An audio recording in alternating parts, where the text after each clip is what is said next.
الحمدللہ والصلاة والسلام علی رسول اللہ وعلی آلہ وصحبہ ومن والاه. فاعوذ باللہ السمیع العلیم من الشیطان الرجیم. بسم اللہ الرحمن الرحیم. الا یعلم من خلق وهو اللطیف الخبیر. محترم بھائیوں، بزرگوں اور عزیز ساتھیوں، آئیے ہم معاملات کے فلسفہ کو جانتے ہیں. کاروبار اور بیع و شراء کا فلسفہ کیا ہے؟ اللہ فرماتا ہے وَأَحَلَّ اللَّهُ الْبَيْعَ وَحَرَّمَ الرِّبَا. اللہ نے بیع کو، کاروبار کو حلال قرار دیا ہے اور سود کو حرام قرار دیا ہے. سود میں اور کاروبار میں کیا فرق ہے؟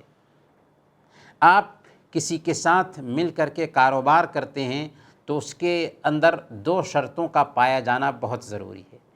پہلی شرط یہ ہے کہ آپ نفع اور نقصان دونوں میں اس کے ساتھ شریک رہیں.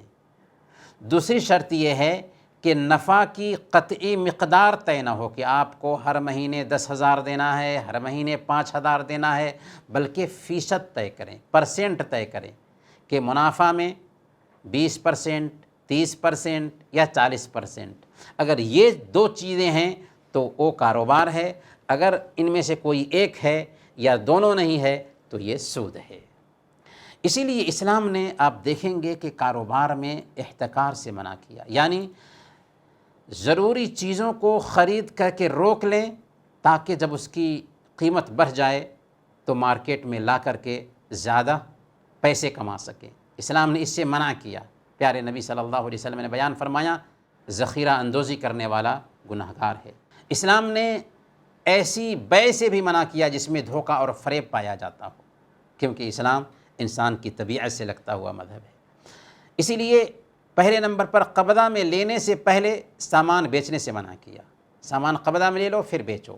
دوسرے نمبر پر خود کو خریدار ظاہر کرتے ہوئے بولی لگانے سے منع کیا کیونکہ اس میں دھوکہ ہوتا ہے.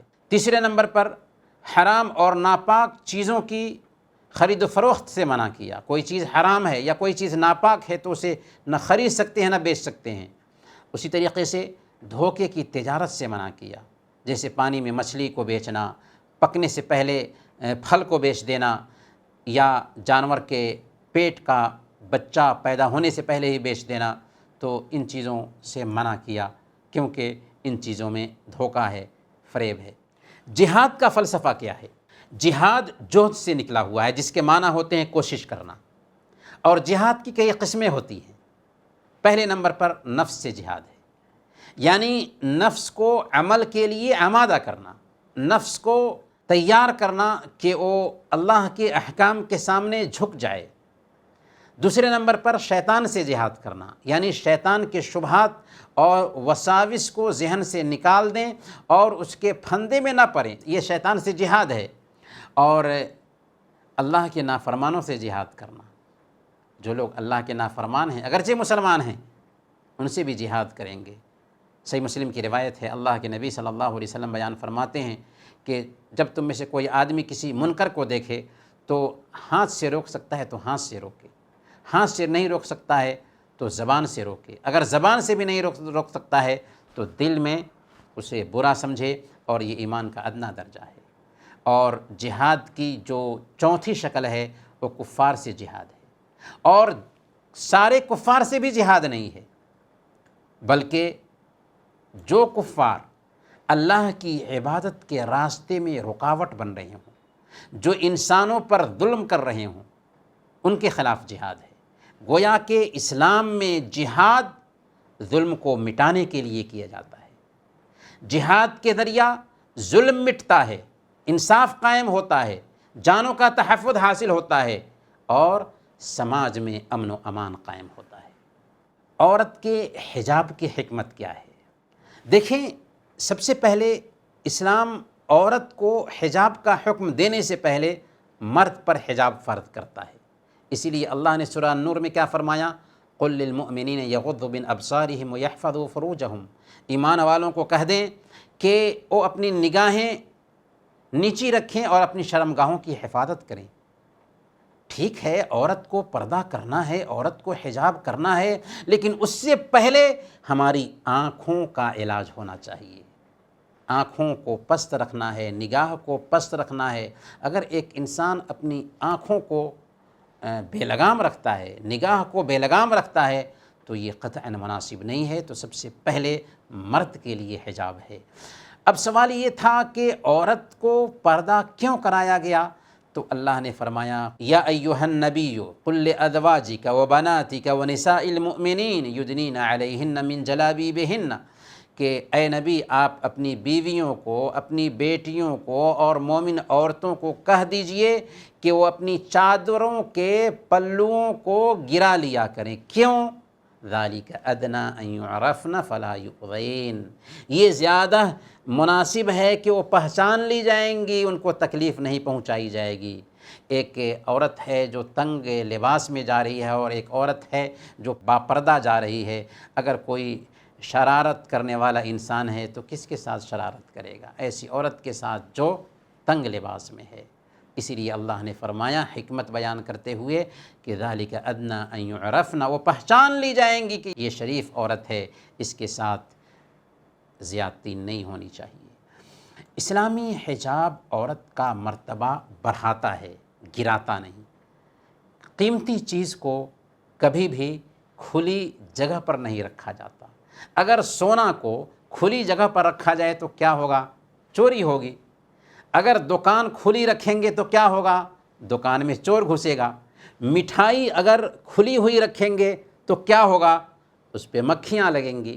اسی لیے اسلام نے حکم دیا کہ عورت پردہ کرے، کیونکہ اسلام کی نظر میں عورت بہت قیمتی چیز ہے اور قیمتی چیز کو چھپا کر کے رکھا جاتا ہے۔ یہ ہے حجاب کی حکمت۔ اب سوال یہ ہے کہ اسلامک فیملی لا کا فلسفہ کیا ہوتا ہے؟ اس بارے میں ہم نے ایک لیکچر تفصیل سے دیا تھا، یوٹیوب پر بھی وہ ویڈیو محفوظ ہے، آپ اسے دیکھ سکتے ہیں، جس میں ہم نے اسلامک لا کی عصری معنویت بیان کی تھی، نکاح کا فلسفہ بیان کیا تھا، مرد کو گھر کا نگراں کیوں بنایا گیا ہے اس پر بھی گفتگو کی ہے، طلاق، خلا، حلالہ اور طلاق شدہ عورت کے نفقہ کے بارے میں تفصیل سے گفتگو کی ہے، ایک سے زیادہ بیوی رکھنے یا ایک سے زیادہ شوہر رکھنے کے بارے میں بات کی ہے، وراثت میں بعض حالات کے اندر مرد کو دوگنا کیوں ملتا ہے اس کے بارے میں گفتگو کی ہے، یتیم پوتے کا وراثت میں کیا حصہ ہے اور اسلام میں گود لینے کے کیا احکام ہیں، ان ساری چیزوں کو تفصیل سے بیان کیا ہے، انہیں دہرانے کی ضرورت نہیں، انہیں دیکھا جا سکتا ہے۔ اب سوال یہ ہے کہ شراب کی حرمت کا فلسفہ کیا ہے؟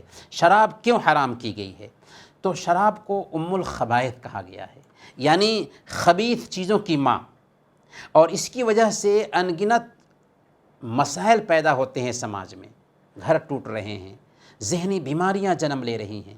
اسی لیے اللہ تعالیٰ نے فرمایا شراب کی حرمت بیان کرتے ہوئے یا ایھا الذین آمنوا انما الخمر والمیسر والانصاب والازلام رجس من عمل الشیطان۔ ہاں، تو رجس من عمل الشیطان کہا کہ یہ گندی چیز ہے اور میڈ ان شیطان ہے، میڈ ان شیطان ہے، شیطان کا بنایا ہوا ہے۔